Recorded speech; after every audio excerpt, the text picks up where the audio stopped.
की कोशिश किया करें। इससे क्या होगा, आपका जो भी प्रश्न है वो क्लियर हो जाएगा, आपको याद होगा और याद होने के साथ-साथ आपकी उसमें पक्की पकड़ भी बन जाएगी, ठीक है? तो चलिए शुरू करते हैं। इससे पहले जिन लोगों ने पीछे के वीडियोज़ को नहीं देखा है, वो लोग देखें। और जो हमारी क्लास 7 की एनसीईआरटी भूगोल है, इससे हमको हमारे पर्यावरण के विषय में जितने भी प्रश्न बनते हैं, वो सारे इसमें हमको मिलेंगे, ठीक है? तो आज की इस चैप्टर का नाम भी है पर्यावरण, ठीक है? तो सारे प्रश्न पर्यावरण के ऊपर ही हैं। इससे पहले हमने क्लास 6 की एनसीईआरटी भूगोल को पढ़ा है और क्लास 6 की एनसीईआरटी हिस्ट्री और जो साइंस है उसके भी क्वेश्चन को देखा था। और कल क्लास 7 की एनसीईआरटी हिस्ट्री जिसमें हमको मध्यकालीन भारत का इतिहास मिलता है, उसको कंप्लीट किया गया था। तो जिन लोगों ने इन वीडियोस को नहीं देखा है, वो लोग देखें और साथ ही साथ अपने नोट्स को भी बनाते। इसके लिए यहाँ पर 4 ऑप्शन दिए जा रहे हैं, उसका ऑप्शन डी बिल्कुल करेक्ट है, अर्थात उपरोक्त तो सभी मनुष्य, प्राकृतिक वस्तुएं और मानव निर्मित वस्तुएं। अब ये जो घटक होते हैं, ये पर्यावरण के अंतर्गत शामिल कैसे होते हैं, ठीक है? तो इसकी पूरी परिभाषा को समझिएगा। दिया जा रहा है कि किसी भी, यहाँ पर जीवन लिखा है तो जीवन को आप लोग काट दीजिएगा, गलती से आ गया यहाँ पर, ठीक है? तो किसी भी जीवित प्राणी के चारों ओर पाए जाने वाले लोग, स्थान, वस्तुएं, प्रकृति, इन सभी चीजों को हम पर्यावरण कहते हैं, ठीक है? अब जो प्राकृतिक एवं मानव निर्मित घटनाएं होती हैं, इनका मिश्रण है, ठीक है? जैसे कि आपने देखा कि किसी मनुष्य ने, किसी व्यक्ति ने किसी कुर्सी को बनाया, किसी चेयर को बनाया, ठीक है, या किसी गाड़ी को बनाया, तो ये भी पर्यावरण के घटक में ही शामिल हो जाएंगी, ठीक है?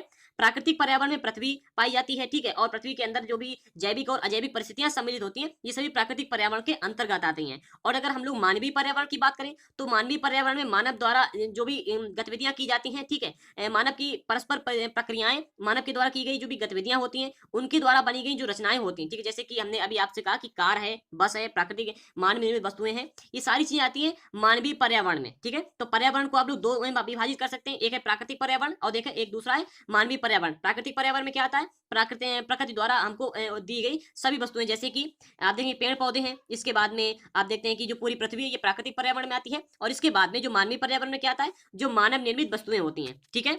चलिए आगे बढ़ते हैं। Question number 2।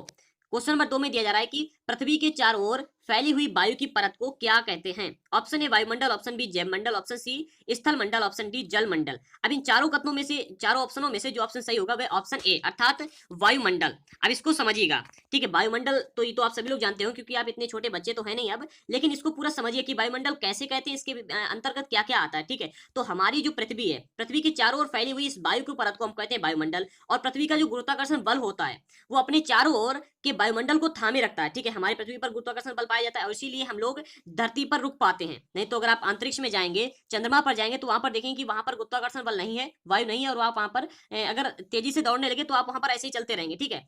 तो ये हमें सूर्य की जो हानिकारक किरणें हैं, इससे भी बचाता है। जो वायुमंडल है हमारी पृथ्वी का, ये हमको सूर्य की हानिकारक किरणों से कैसे बचाता है?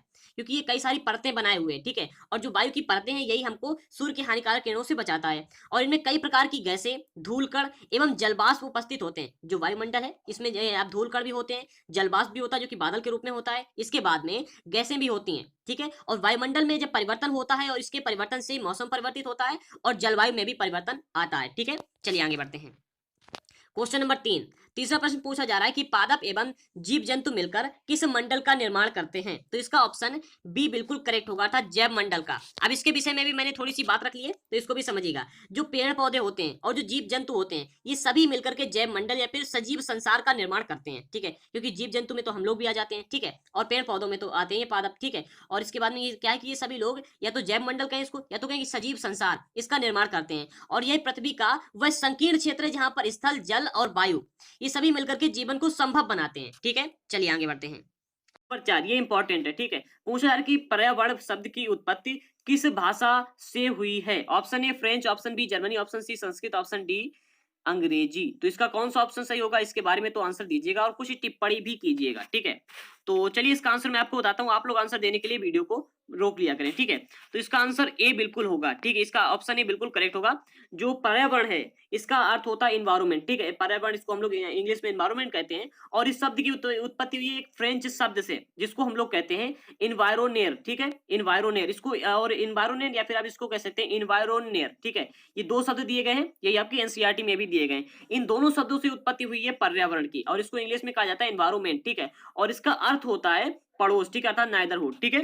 तो चलिए आगे बढ़ते हैं। इसके बाद में हमको मिलता है क्वेश्चन नंबर 5, और इसमें आपको 4 कथन दिए जा रहे हैं। पहले प्रश्न को पढ़िएगा। निम्नलिखित में से कौन सा कथन पारितंत्र को सही तरीके से परिभाषित करता है? 4 कथन दिए जा रहे हैं। पहला कथन है, एक दूसरे से अन्योन्य क्रिया करने वाले जीवों का समुदाय। पारितंत्र का जो पारितंत्र को सही से परिभाषित क्या करता है, ठीक है। ऑप्शन ए में ये है। ऑप्शन बी में है पृथ्वी का वह स्थान जहां सजीव रहते हैं। ऑप्शन सी जीवधारियों का आपसी संबंध एवं पर्यावरण के बीच का संबंध जिसमें वे रहते हैं। इसके बाद में ऑप्शन डी है किसी भी भौगोलिक क्षेत्र की वनस्पति एवं प्राणी। तो इन चारों में से कौन सा ऑप्शन सही होगा, अगर आपको पता है तो आंसर दीजिएगा कमेंट बॉक्स में। चलिए इसका आंसर मैं आपको बताता हूं। इसका आंसर होगा ऑप्शन सी, अर्थात जीवधारियों का आपसी संबंध एवं पर्यावरण के बीच का संबंध, ठीक है। अब इसको समझिएगा, ठीक है, क्योंकि पारितंत्र जो है ये एक बड़ी चीज है और इसको समझना आपके लिए आवश्यक है। तो दिया जा रहा है कि सभी पेड़ पौधे एवं जीव जंतु अपने आसपास के पर्यावरण पर आश्रित रहते हैं। अब हमको ही ले लीजिएगा, हम और आप किस पर आश्रित हैं? हम और आप आश्रित हैं भोजन पर। और ये भोजन कहाँ से आता है? भोजन आता है हमारे आसपास के जो पेड़ पौधे हैं उनसे। अब कहेंगे कि जो लोग मांसाहारी चीजें खाते हैं वो कैसे आश्रित हैं पेड़ पौधे पर, तो इस बात को समझिएगा। हम प्रत्यक्ष रूप से या फिर अप्रत्यक्ष रूप से किसी भी प्रकार से अगर देखा जाए तो पेड़ पौधों पर ही आश्रित हैं। अब आप कहें कि कैसे? तो मान लीजिए कि आप कई लोग क्या खाते हैं? मुर्गा खाते हैं, ठीक है। तो आप मैं मांसाहारी चीज में मुर्गा को ही लेता हूं, ठीक है। अब मुर्गे ने क्या खाया? दाना खाया। दाना कहां से आया? पेड़ पौधे से आया। तो हम किस पर आश्रित हो जा करके? इनडायरेक्टली पेड़ पौधे पर। अब कुछ लोग कहते हैं कि हम ऐसी चीज, अब शेर किससे मतलब किस पर आश्रित है? तो शेर तो बकरी पर आश्रित है, ठीक है। तो शेर क्या खाता है? शेर खाता है बकरी। बकरी क्या खाती है? बकरी या फिर कोई और जंतु, और वो क्या खाता है? पेड़ पौधों को। तो इनडायरेक्टली कहें या फिर डायरेक्टली कहें, हम लोग आश्रित हैं पेड़ पौधों पर ही, ठीक है। और हम लोग के सभी जीव जंतु। चलिए इसके विषय में और यहाँ पर दिया जा रहा है कि जीवधारियों का आपसी एवं अपने आसपास के पर्यावरण के बीच के संबंध को हम लोग कहते हैं पारितंत्र, ठीक है। ये सभी संबंध ही पारितंत्र का निर्माण करता है, ठीक है। और इसके बाद में हमको इसमें एक थोड़ा छोटा सा पॉइंट और मिलता है कि वह तंत्र जिसमें समस्त जीवधारी आपस में एक दूसरे के साथ तथा पर्यावरण के भौतिक एवं रासायनिक कारकों के साथ परस्पर क्रिया करते हैं, जिसमें वे निवास करते हैं, उसे पारितंत्र कहा जाता है। और ये सब ऊर्जा तथा पदार्थ के स्थानांतरण द्वारा संबद्ध है। चलिए आगे बढ़ते हैं। और इसके बाद में हमको मिलता है क्वेश्चन नंबर 6। क्वेश्चन नंबर 6 में पूछा जा रहा है कि पृथ्वी की ठोस परपटी या फिर कठोर ऊपरी परत को क्या कहते हैं? ऑप्शन ए वायुमंडल, ऑप्शन बी जैव मंडल, ऑप्शन सी स्थल मंडल, ऑप्शन डी जल मंडल।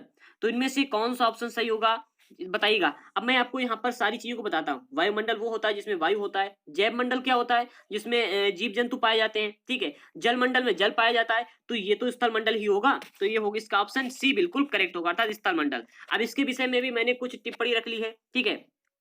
तो पृथ्वी का वह ठोस, ठीक है, पृथ्वी की ठोस परपटी या फिर कहें कि ठोस कठोर ऊपरी परत, ठीक है, जिस पर हम लोग रहते हैं, ठीक है, इसको स्थल मंडल कहते हैं, ठीक है। और यह चट्टानों एवं खनिजों से बना होता है एवं मिट्टी की पतली परत से ढका होता है। अब आप अगर नीचे खोदते चले जाएंगे जमीन को तो नीचे देखेंगे कि आपको चट्टानें मिलने लगेंगी, ठीक है। काफी गहराई में जाएंगे जब तब। और ये जो आज की मिट्टी बनी है ना, ये पहले चट्टानों से ही बनी है, ठीक है। तो इसका इतिहास मैं आपको आगे पढ़ाऊंगा, लेकिन अभी इतना ही सही है, ठीक है।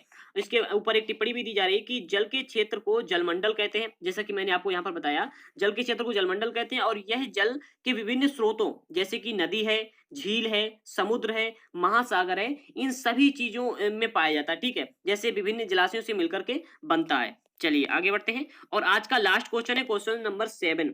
इस चैप्टर में हमको 7 ही प्रश्न मिले हैं, तो आप लोग ज्यादा कंफ्यूज ना हो। पूरे चैप्टर में इतने ही प्रश्न थे, इससे बाहर आपको एक भी प्रश्न इंपॉर्टेंट नहीं मिलेगा। तो इसके लिए यहाँ पर पूछा जा रहा है कि विश्व पर्यावरण दिवस किस दिन मनाया जाता है? 5 जून, 22 जून या फिर 15 जून या फिर 10 जुलाई, ठीक है। तो इसका जो ऑप्शन